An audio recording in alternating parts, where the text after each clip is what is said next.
Hello, my name is Ryan. I own a clothing brand called NewBara, stands for Breaking New Barricades, getting over challenges, difficulties, obstacles, or goals. And I'm about to share with you everything that I've learned over the last few months of owning a store in Arizona. Now, I'm going to be able to give you all the insights and let you know if you should be owning your own store in 2025, if you should continue your store, open a brand new one, or continue online or whatever you want to do. So first things first, the most basic of them all is you're going to have to find your location. You want to make sure that your location is in a high foot traffic area. You're able to get leads and sales from customers that may have never even heard or seen your brand, but have the appeal to look and shop inside. With that being said, another thing about location is going to be the rent price. Better locations have a higher rent price, but try to get that rent price as cheap as possible. If you're working with a mall, ask if they can do a lower price because they definitely can. Honestly, anywhere can definitely negotiate with you. You just have to be firm and tell them that you need a certain price. Also, another way to get your base rent down is to be able to pay commission on exceeding a certain number of sales. This is very, very common within all malls. Most malls will give you a break point, and then after that you do have to pay them a certain type of commission after you break the sales threshold. This is going to be your guaranteed cheapest way to get in the door and keep your overhead guaranteed expenses at the very minimum. Next up with that is going to be your hiring employees. Whether you're going to be working that store yourself or hiring people, hiring managers, whatever, I highly recommend you use Indeed. Reach out to people you already know that may be interested with good experience. Definitely don't hire your best friend that's gonna slack off or whatever. You wanna have someone that's reliable, who cares about the store, and is going to make things work. Another thing with hiring you have to consider is the price you pay that employee. Whether you're paying them hourly, salary, or monthly, whatever the case might be, then you need to get that price as cheap as possible to keep your overhead low. Try to see what your state minimum wage is. Maybe them offer even commission on certain, number of sales, however you want to structure that. Just try to keep your employee costs low because that is my number one highest expense throughout the entire business. Now, with that being said, you're gonna need to find a manager. With that being said, you're gonna need to find someone who can be a manager, who can take responsibility and oversee all the everyday operations whenever you're not there. That manager should be getting a little bit more than just an hourly regular employee because they do have more responsibilities on their plate, but you need to make sure they are qualified and are responsible to fit the position. Now, after that, you're gonna need to integrate some type of payroll system, whether they're clocking in and out on their phone, whether you're tracking their time through the cameras, which can be very tedious, but is a way to make sure you know what employees are doing. And then you're gonna need to document that. I highly recommend trying to find a system that integrates your schedule, your hours, and tasks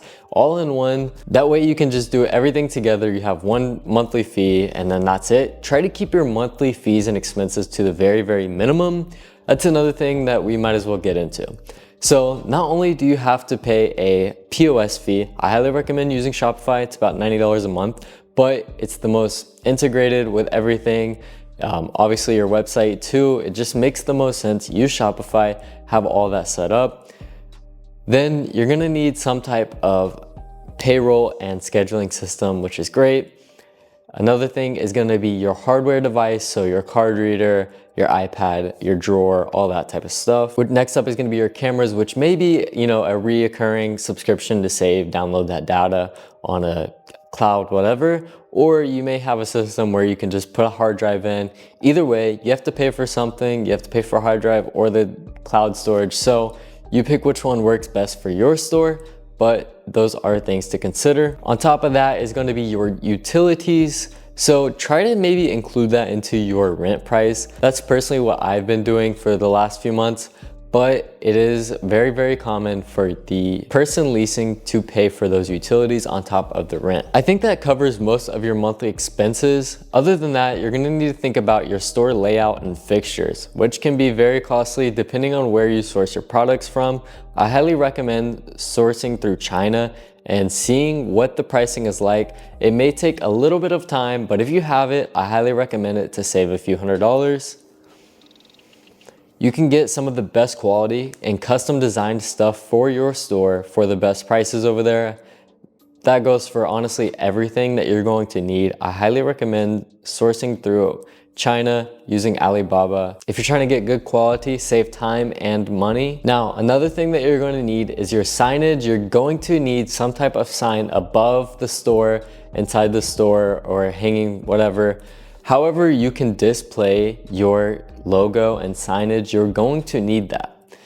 I highly recommend using China. If you want to send me a DM on Instagram, I have a perfect sign manufacturer that I can recommend you. They gave me a sign that I was quoted $3,800 for within the United States, but they gave it to me for $400 plus shipping, which is like another $200. But so I paid $600 for a sign that I was quoted $3,800 for. Next up is going to be in-store sales and marketing. These are things that you need to plan and have plans for the next 6 months, 3 months, whatever it may be. You can do a short term, long term, and kind of adjust as needed. But I highly recommend you have all of your marketing materials ready to go. That way that your employees can be trained and understand the knowledge of the sale and what's going on in your store so that they can relay that to the customer, and that customer will feel more entitled to buying the product. Now, speaking of customers, you're going to need to think about people stealing. Theft is very common nowadays, and it depends on your area and how secure your location is, but it is something to consider. So make sure you have insurance. But with that being said, insurance does only help if the theft or liability is over $1,000. If it's like a few $100s or like $50, they could care less, and the police won't do anything either unless it is over $1,000.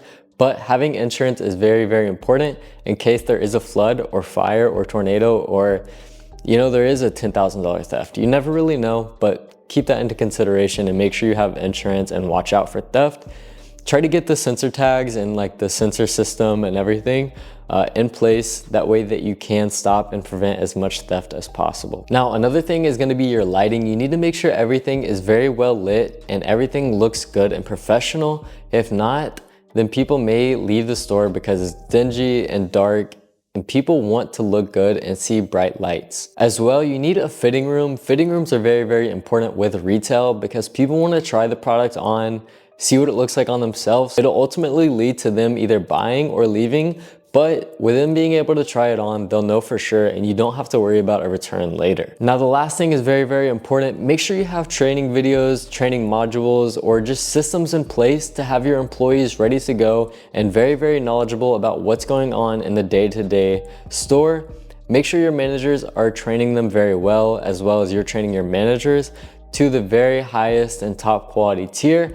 That way no issues slip through and everyone knows what they're doing at the right time. If you guys have any questions or want to send me a DM and ask me anything personal, send me a DM on Instagram. I'm here to help as always.